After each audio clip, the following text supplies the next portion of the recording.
Good evening, students. Today we are going to learn new story Little Girls Wiser Than Old People. विद्यार्थ्यांनो, आज आपण नवीन स्टोरीला सुरुवात करणार आहोत. या स्टोरीचं नाव आहे लहान मुली ह्या मोठ्या व्यक्तींपेक्षा जास्त समजूतदार असतात. In this story we are going to learn about two little girls who are best friends, but they prove that little girls are wiser than old people. या स्टोरीमध्ये आपण दोन मुलींची छान अशी गोष्ट ऐकणार आहोत आणि त्यामधून त्या दोघे असं दर्शवतात की आम्ही लहान असून सुद्धा मोठ्यांपेक्षा जास्त समजूतदार असतो. आता ही जी स्टोरी आहे, who was the writer of this story, he was Leo Tolstoy. He was one of the greatest authors of all time.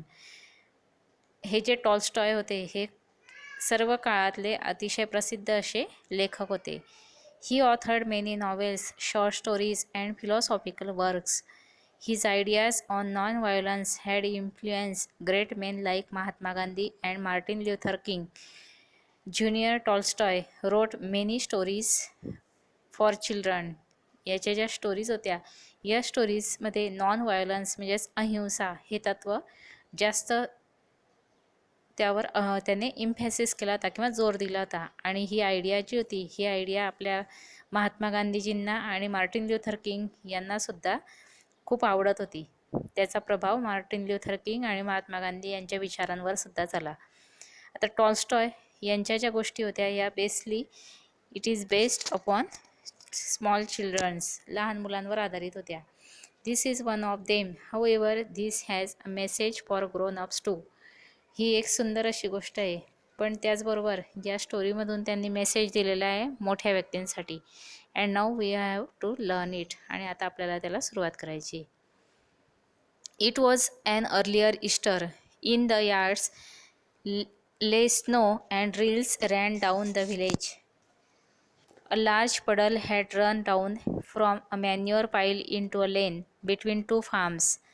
बघा, ईस्टर संडे नावाचा एक उत्सव फॉरेन कंट्रीजमध्ये किंवा ख्रिश्चन लँडमध्ये साजरा केला जातो. ईस्टर संडे हा जो हॉलिडेचा दिवस असतो किंवा हा जो उत्सव आपल्याकडे आपण एखादी रविवारी छोटासा देवाचा सण म्हणून साजरा करतो, तसा ईस्टर संडे नावाचा त्यांच्याकडे उत्सव असतो. अर्ली ईस्टर होता, पवित्र दिवस होता त्यांच्याकडेचा तो. In the yards lay snow, आणि त्या यार्डमध्ये, यार्डचा अर्थ घ्या, लिहून घेत जा तुम्ही मिनिंग. यार्ड म्हणजे काय तर बाल्कनी किंवा पॅसेज. पॅसेजमध्ये काय झालेलं तर सगळीकडे घरांच्या पॅसेजमध्ये ले स्नोस, ले म्हणजे पसरणे, स्नो पसरलेला होता किंवा बर्फ छादित झालेला होता. तिकडे फॉरेन कंट्रीजमध्ये तुम्हाला माहिती खूप बर्फ पडतो. Easter is always a Sunday you know. आणि रविवार जो असतो त्याच दिवशी ईस्टर हा सण त्यांचा येतो. Rills ran down the village. रील्सचा अर्थ मिनिंग काय होतो तर rills means small streams of water. रील्सचा अर्थ काय की पाण्याचे छोटे छोटे झरे. पाण्याचे छोटे छोटे झरे हे त्या पॅसेजमधून वाहत होते, घरांच्या त्या मधल्या जागेतून वाहत होते. ते खेडेगावाचं दृश्य आहे आणि त्या खेडेगावातल्या दृश्यांमध्ये सगळे घरं जवळजवळ आहे आणि पाण्याचे छोटे छोटे झरे वाहत होते. कारण का तर बर्फाच्छादित झालेला होता सगळा. आपल्याकडे पाऊस पडला की आपल्या घरांच्या मधून अवतीभोवती पाणी व्हायला सुरुवात होते, तसंच तिथं घडलेलं आहे. A large puddle had run down from a manure pile into a lane between two farms. Large puddle, पडलचा अर्थ घ्या, puddle means a pool of dirty water, म्हणजेच खराब पाण्याचे डबके. पडलचा अर्थ काय होतो डबके, पण त्यात खराब पाणी असतं किंवा गढूळ पाणी असतं. आपल्याही शाळेभोवती किंवा आपल्या घराभोवती डबकंच असतं पाणी पडल्यानंतर, तसं तिथं झालेलं होतं. अ large puddle had run down from a manure पाईल. पाईलचा अर्थ होतो हिप. तिथं जनावरांच्या मलमूत्रांनी बनलेलं खत आणि त्या खताच्या जवळ एक डबकं साचलेलं होतं. त्या डबक्यात पाणी, हे सगळं वाहून गेलेलं पाणी जमा झालेलं होतं. Manure pile into a lane between. लेनचा अर्थ लिहून घ्या, अ नॅरो रोड. लेन म्हणजेच काय, नॅरो रोड, छोटीशी गल्ली किंवा बोळ. तुम्ही खेड्यात राहत असाल तर तुम्हाला माहिती आहे की आपल्या शेजारी पाजारी छोट्या छोट्या गल्ल्या असतात आणि त्या गल्ल्यांमधून पाणी वाहत आलं की काही ठिकाणी गोठे असतात गुरांचे, तिथं डबकस असतं, जनावरांचं मलमूत्र साचलेलं असतं, ते सगळं घाण पाणी असतं आणि कधी कधी त्याच्याजवळून गाडी गेली की ते सगळं घाण पाणी आपल्या अंगावर उडतं. अशीच ही एक छोटीशी छान गमतीदार गोष्ट आहे. And at this puddle two girls one older than the other, आणि या पडलच्या जवळ दोन मुली, एक छोटी आणि एक त्यापेक्षा मोठी, हॅडमेट, त्या दोघी एकमेकींना भेटल्या. मीटचा पास्ट टेन्स आहे, MEE. मीटचा पास्ट टेन्स कोणता आलेला आहे word? Met, MET. Both of them had been dressed by their mothers in new clothes. Now today is holiday and today is a festival day, so their mothers dressed them in new clothes. आजचा दिवस त्यांच्यासाठी उत्सवाचा दिवस होता, सणाचा दिवस होता, म्हणून त्यांच्या आईंनी त्यांना छान नवीन ड्रेस घातलेले होते. The little girl had a blue dress. छोट्या मुलीचा ड्रेस ब्ल्यू कलरचा होता. And the Elder a yellow one with design. आणि जी मोठी होती ती एल्डर गर्ल, तिचा ड्रेस ब्ल्यू येलो कलरचा होता आणि त्यावर छान डिझाईन पण होती. दिसतंय ना चित्र? See this picture. The little girl had a blue dress and the elder a yellow one with a design. Both had their heads wrapped in a red handkerchief. त्या दोघींनी त्यांचे जे डोके होते त्या डोक्याला त्यांनी रेड हँकरचिप, लाल कलरचा रुमाल बांधलेला होता. करचिप म्हटलंय, हँकरचिप नाही. करचिपचा अर्थ होतो डोक्याला बांधण्याचा रुमाल, हँकरचिप म्हणजे हातातला रुमाल. लक्षात येतंय? Both had their heads wrapped in red kerchiefs. Red कलरच्या रुमालाने त्यांनी त्यांचे डोके झाकलेले होते किंवा गुंडाळलेला होता. आपण बऱ्याचशा ख्रिश्चन लोकांना डोक्याच्या केसाभोवती रुमाल गुंडाळलेला बघतो बायकांना. तशाच पद्धतीने त्यांच्या आईने त्यांना ड्रेसअप केला होता, ड्रेस घातलेला होता. After prayers in the church the two girls went to the puddle. Prayer करण्यासाठी त्या चर्चमध्ये गेलेल्या होत्या, कारण it was their festival day, it was their holiday. Holiday म्हणजे पवित्र दिवस. आजचा दिवस त्यांचा पवित्र दिवस होता. आपण जसं मंदिरात जातो देवाच्या दर्शनाला, तसे ते प्रेयर करण्यासाठी चर्चमध्ये गेल्या त्या दोघी मैत्रिणी. Two girls went to the puddle where they showed their new garments to each other.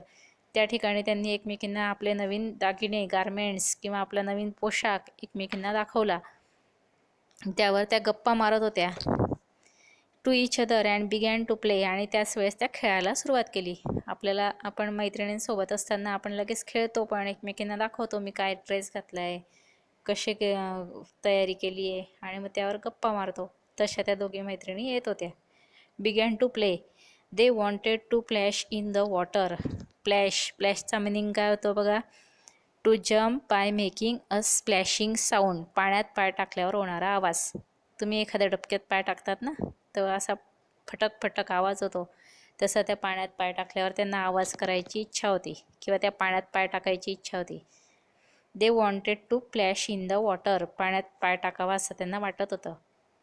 The little girl started to go into the puddle. तिची छोटी मुलगी ती ब्ल्यू ड्रेसमधली, तिने काय केली सुरुवात त्या पाण्यामध्ये जाण्याची, त्या पडलमध्ये जाण्याची.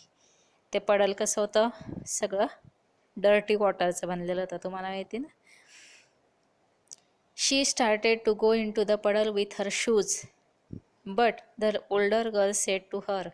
पण ती जी मोठी मुलगी होती, तिची मैत्रीण, her older friend said to her, ती काय म्हणाली? Don't go Malasha, your mother will scold you. Malasha, तिथे जाऊ नको. Don't go.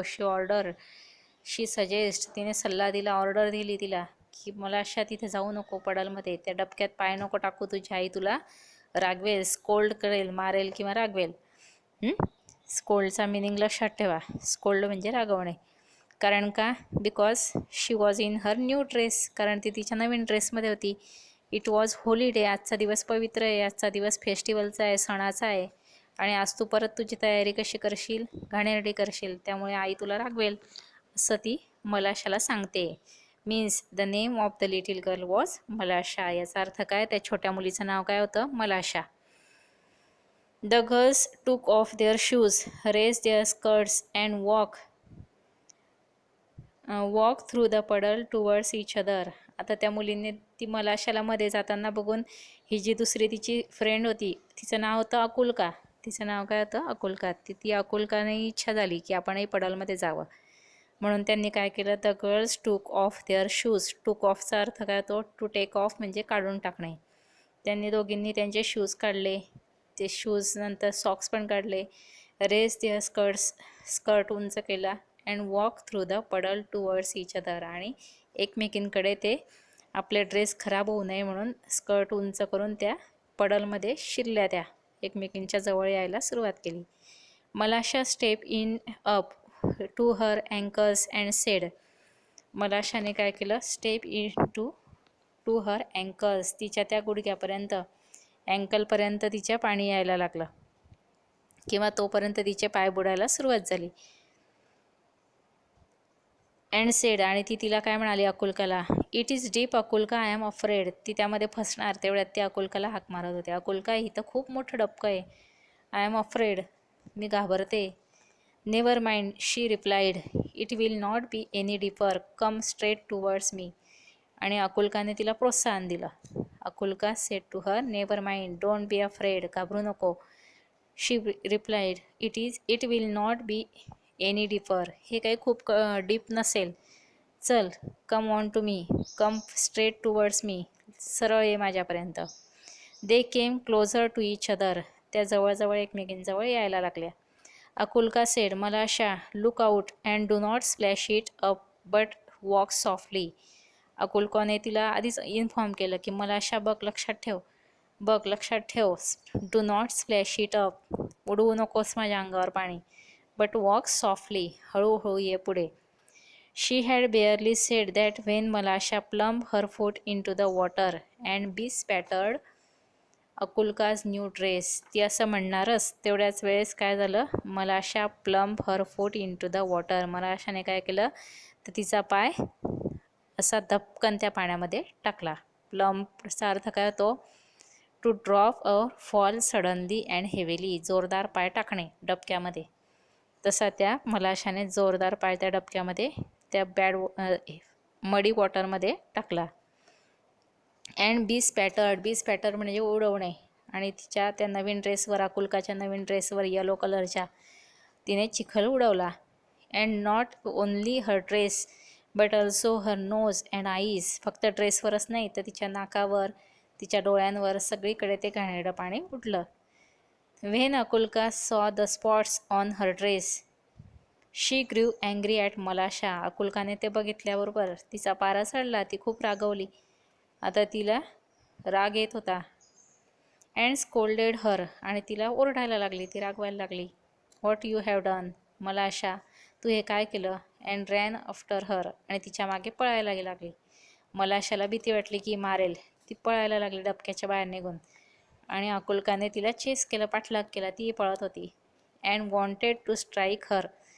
अकुल्का wanted to strike her, स्ट्राईकचा अर्थ होतं मारणे. अकुल्काला वाटायचं की तिला आपण मारावं, चांगलं बदडावं, कारण तिने आपला नवीन ड्रेस खराब केला आहे. Malasha was frightened and seeing what trouble she had cause jump out of the puddle and ran home. Malasha घाबरली. फ्रायटनचा अर्थ होतो घाबरणे. घाबरली आणि तिने बघितलं की आता काहीतरी संकट येणार आहे, आता आपण काहीतरी संकटात सापडू. She jump out of the puddle, तिने काय केलं? त्या डबक्याच्या बाहेर उडी मारली आणि घरी पळायला सुरुवात केली. ॲट दॅट टाईम, बघा ही स्टोरी इथपर्यंत समजली तुम्हाला? त्या दोघी चर्चमध्ये गेल्या, प्रेयर केलं, त्यानंतर ते डबकं बघितलं त्यांनी घाणेरड्या पाण्याचं, आणि त्या पाण्यामध्ये शिरताना मलाशाने काय केलं होतं? अकुल्काच्या नवीन ड्रेसवर गारा उडवला होता किंवा खराब पाणी उडवलं होतं. फक्त तिच्या ड्रेसवरच नाही, not only on her dress but also on her eyes and face. After it Akulka get angry. Akulka खूप राग आला. And they chase each other, त्या आता पाठलाग करायला लागल्या एकमेकींचा मारण्यासाठी. Now from this start there fighting, किंवा त्यांच्यातले वादविवाद आता सुरू झाले. आता याचा परिणाम त्यांच्या सोसायटीवर किंवा त्यांच्या मदर्सवर, त्यांच्या शेजाऱ्यांवर काय होतो हा आपण पुढच्या भागात बघणार आहे. Now listen students, you have to write down difficult words from this first and second passage. Also I am going to give you 2 or 3 questions. Write down it. Why did Akulka want to strike Malasha? Okay. Why did Akulka want to strike Malasha? अकुलकाला मलाशाला मारण्याची इच्छा का झाली? Why did Malasha run home? मलाशा घरी का पळून गेली? आणि काही डिफिकल्ट वर्ड्स आहे, त्यांचे अर्थ तुम्हाला मी आत्ता अंडरलाईन करून दिले होते, सांगितले होते, ते तुम्ही नोटबुकमध्ये लिहा. लक्षात येतंय? Okay, bye.